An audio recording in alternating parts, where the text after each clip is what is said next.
નમસ્કાર બધાને, કેમ છો? મજામાં? અમે એસએસજી હોસ્પિટલ વડોદરાથી આવ્યા છીએ, ઇન્ટર્ન ડૉક્ટર. આજે અમે તમને રસીકરણ, આજનો અમારો વિષય છે રસીકરણ.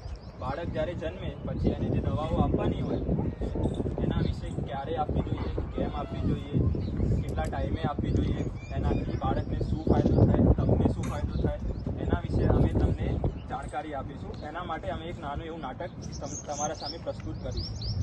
તો અમારું નાટક હવે અમે શરૂ કરીએ છીએ. એક ઘરમાં સવારે એક બાળક અને એના મમ્મી પપ્પા રસીકરણ કરાવવા માટે તૈયાર થઈ રહ્યા છે.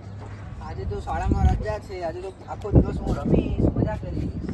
ના ના ના, આજે આપણે રસી માટે જવાનું છે. આપણે અત્યારે પીએસસી પર જઈ રહ્યા છે રસીકરણ માટે. રસી મુકાવાની છે? ઇન્જેક્શન મારવાનું છે? ના, મારે ઇન્જેક્શન નહીં મુકાવવું, મને દુખાય. પપ્પા મમ્મી તો કે ઇન્જેક્શન મુકાવવાનું, મારે નહીં મુકાવવું, દુખાય મને. રસી મુકાવવા તો જવું જ પડશે. ના, મને દુખાય. ચોકલેટ લઈ લે ત્યારે રસી કરાવવા તો આવવું પડશે. ચોકલેટ આપો તો ચલો જઈએ.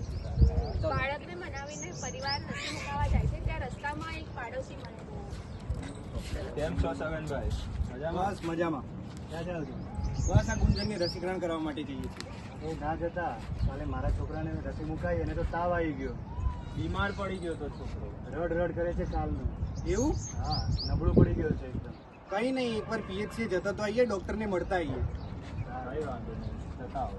પાડોશીની વાત સાંભળીને પરિવાર ચિંતામાં આવી ગયો, પણ તો પણ ડોક્ટરને મળવા જાય. શું બાબા ડોક્ટર, અમે અમારા બાળકના રસીકરણ માટે આવ્યા છીએ, પણ અમારા પાડોશીઓ કહે છે કે એની ઘણી બધી આડઅસરો થાય છે. શું પ્રભા, કેમ છે?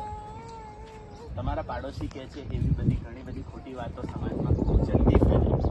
તેવી જ સમસ્યાઓના ઉકેલ માટે આજે હું અહીં આગળ અમારા પડોશીનું કહેવું છે કે રસીકરણ કરાવવાથી રોગ પ્રતિકારક શક્તિ નબળી પડી જાય છે, બાળક નબળું પડી જાય છે અને તાવ જેવી આડઅસરો પણ થાય છે. રસીકરણ કરાયા બાદ 1-2 દિવસ સુધી હળવો તાવ આવો એક સામાન્ય વસ્તુ, અને તે તાવ માટે આપણે અહીં આગળથી દવાઓ આપવામાં આવે જ છે. અને રસીકરણ કરાયા બાદ બાળકની રોગ પ્રતિકારક શક્તિ વધે, તે બાળક નબળું ન પડે. તમારી વાત બધી બરાબર છે, બધું સમજ છે, પણ અમારું બાળક તો સ્વસ્થ છે, તો એને રસીકરણ કરવાનું છે.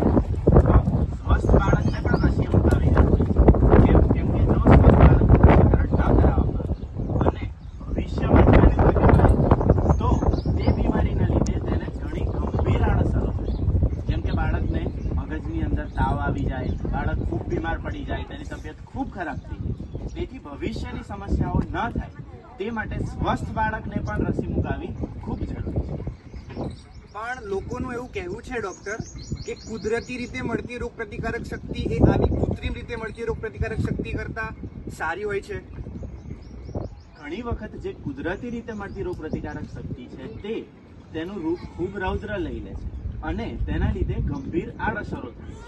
પરંતુ જો તે જ બાળકને આપણે રસીકરણ કરાયું હોય તો તે બાળક તે વખતે પણ સ્વસ્થ રહે છે અને તેને ગંભીર આડઅસરો નથી. તમારો ખૂબ ખૂબ આભાર ડોક્ટર. અમે અમારા બાળકની રસીકરણ કરાવી દઈએ છીએ. ચાલો મમ્મી, રસી નખાઈ દઈએ મારી.